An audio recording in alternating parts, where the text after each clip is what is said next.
I was wondering if you could help me out. I brought my son, Aiden Spencer, in for some follow-up tests with Dr. Worth, and we've been waiting for quite a long time. I'll see what I can find out. Okay, thank you. Hey. Hey. What the hell did you do to Elizabeth?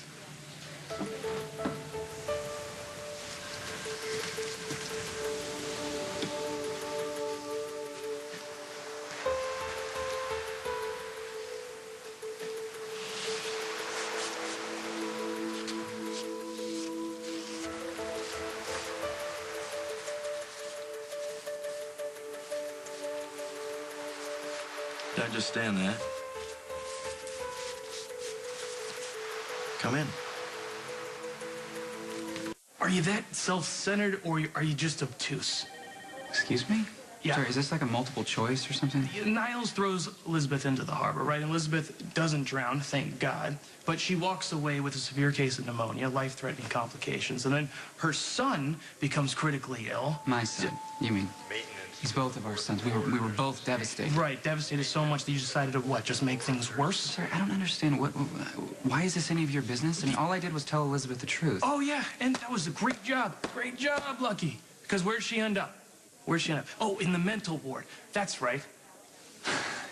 Do you have any idea how hard it is to find a woman who is as smart and compassionate and intuitive, a woman who really listens to you and gives a damn whether you're doing all right or not? Do you have feelings for her or something? Is that what this is? No, she is a very good friend who I don't appreciate when she gets treated friend? like garbage. Really? Do you do this kind of thing for all of your friends? You know, it could cause some compassion for a single mother of two. When the father is not around, that kind of pisses me off a little bit.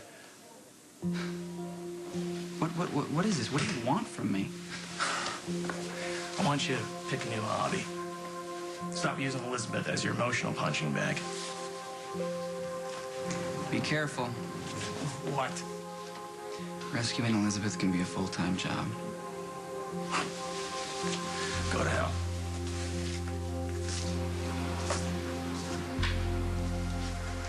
I'm sorry for disturbing you. Do I look disturbed? I don't know. Are you lost? Aren't we all? What does that mean? Oh, we wouldn't be here in this place if we weren't a little lost. Maybe hopeless is a better word. There's no such thing. Only helpless for a while. That's what people come here to find. A little help. Would you like some tea? Sympathy? All of the above? I should probably go back to my room. It's getting late. Somewhere. It's early somewhere, too. But in our little corner, it's whatever time we say it is, and we can spend it however we like, within the rules. Come.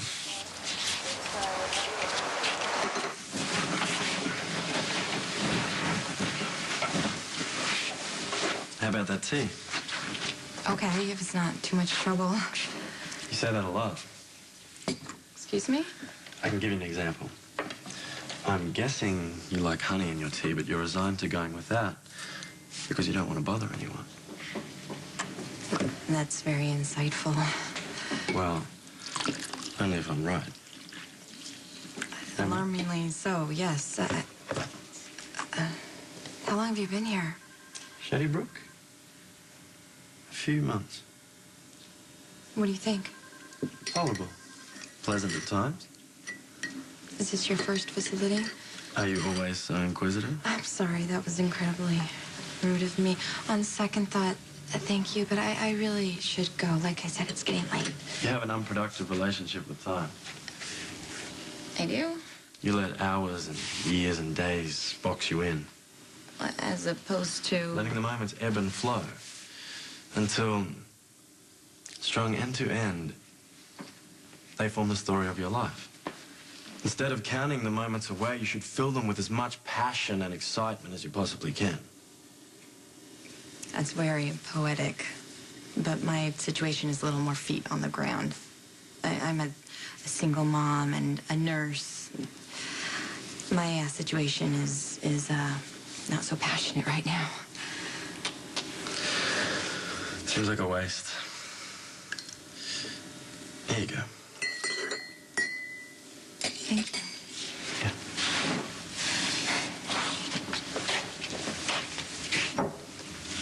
This is really good. Mawilumba, I'm sorry? where the tea comes from. A subtropical plantation in Australia. And the honey you're enjoying so much, made by stingless bees. How many children do you have? 2.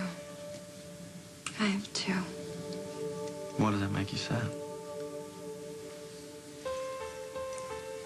I had 3. But I had, a little boy who passed away.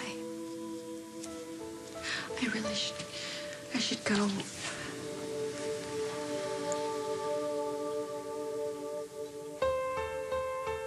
It was unthinkable, right?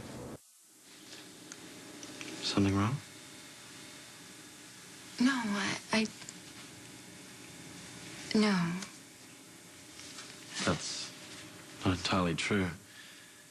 I apologize for the mess. I tend to sprawl when I paint. I know what you mean. I used to do the same. You paint? But I used to. Past tense. Yeah, I don't have a whole lot of time for it anymore. There it is again. That relentless focus on time. Time is elusive. It slips away. It burns away. I can't just go through life avoiding it. But you can use it to good advantage instead of letting it rule you. Do what calms and lifts you. Do what speaks to your soul. Does painting speak to your soul? It used to. Then you should make time for it. I have to admit, being here in the middle of your creative chaos, and it makes me want to make a little of my own. Oh, God, I love this blue. Is it cerulean? Good eye. Reminds me of the ocean. Is that what you're painting? Water figures in a lot of my work. I used to love the water. Past tense again. I recently had a little accident. I almost drowned. Obviously you didn't.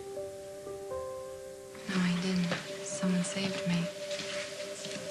Elizabeth?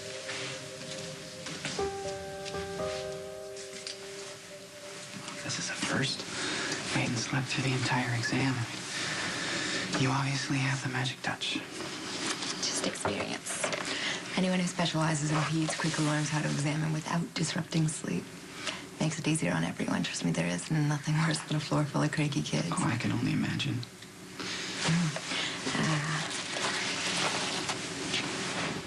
Aiden's glory on for this, so yeah, you just keep it for yourself. Thank you. And you can take him home whenever you're ready.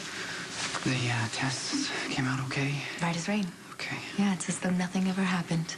It still amazes me how resilient kids are. Well, Aiden had more than a fighting chance, largely due to the fact that he received medical attention so quickly.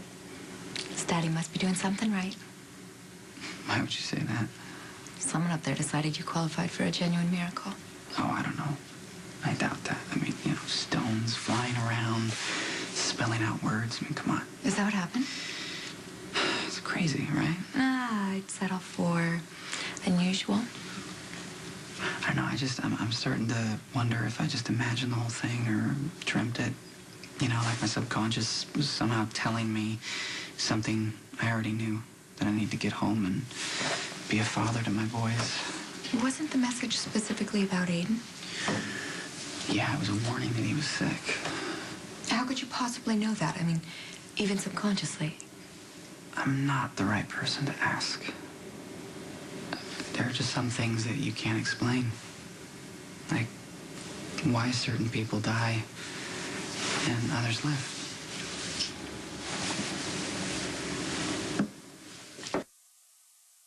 I was just telling one of my colleagues about the first patient I lost. A little boy named Isaac back in Memphis. He was smart and funny, and he loved to build things. You know, skyscrapers, castles, rocket ships.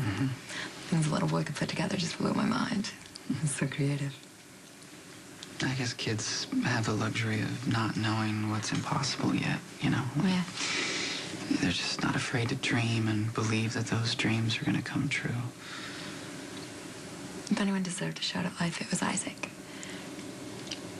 As a medical professional, I generally don't look at death as fair versus unfair.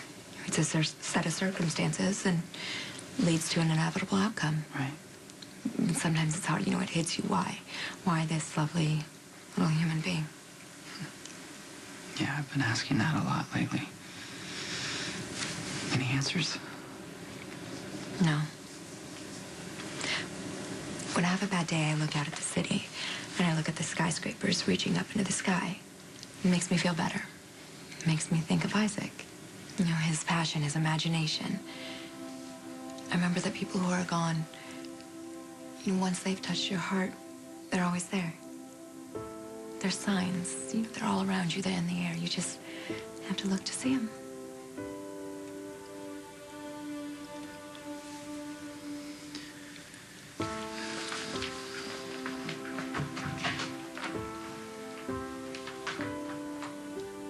What are you doing in this guy's room? Elizabeth took a late-night stroll and had pity on a lonely man. She was gracious enough to share tea and a little conversation. I'll look forward to the next time. It was nice meeting you. Likewise.